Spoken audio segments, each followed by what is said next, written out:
That's because as a journalist, you must have a heart. These Ghanaian journalists are planning for their next big investigative story. They work for the Fourth Estate, an Accra-based non-profit public interest and accountability initiative by the Media Foundation for West Africa. We work with Ghanaians, we work with whistleblowers who give us information. And so we look at issues and we go deep into those issues.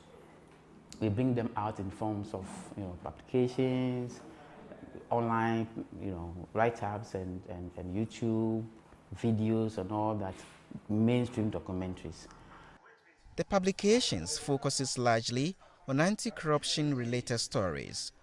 Since launching in 2021, it has published several groundbreaking anti-graft stories.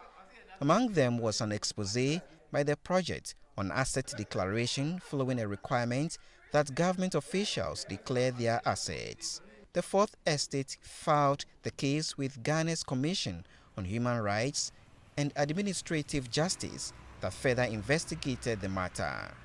So when we did that story, as many as 294 or so public officials hurriedly declared their assets. In fact, before the publication, they had not declared, but they were in office.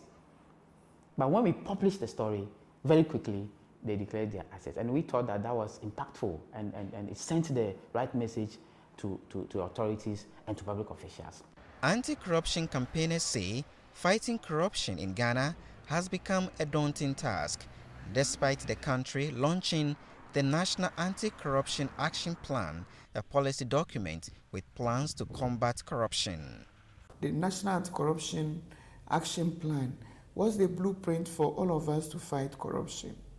However, in all these very glowing attributes that I gave, you would realize that there are so many gaps within the system that we haven't paid attention to. And for that matter, it makes the fight against corruption a difficult one. Some of those gaps include weak laws that hinder the work of state institutions mandated to investigate and prosecute corrupt public officials. Civil society groups like the Center for Democratic Development (CDD) are filling the gap and taking on the challenge. In 2017, the organization launched the Corruption Watch Project in an attempt to reduce public corruption through advocacy for transparency. We are able to do original investigations.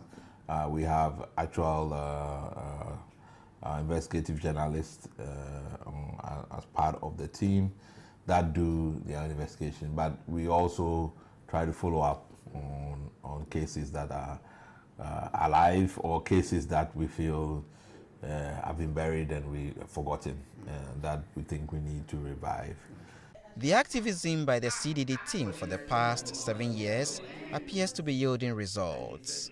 We didn't want the issue of corruption to die and also to be episodic. We just wanted to keep it on the minds of citizens that we need to keep fighting. We need to take an interest. They need to join the fight because we're feeling that corruption was becoming normalized and people felt that, oh, well, that's how it is. Thanks to the works of these civil society groups, the fight against corruption is on people's mind.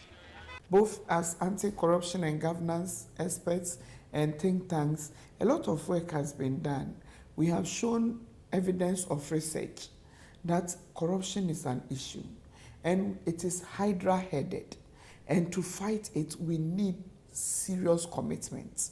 According to Transparency International, Ghana's fight against corruption has stagnated for the past 4 years.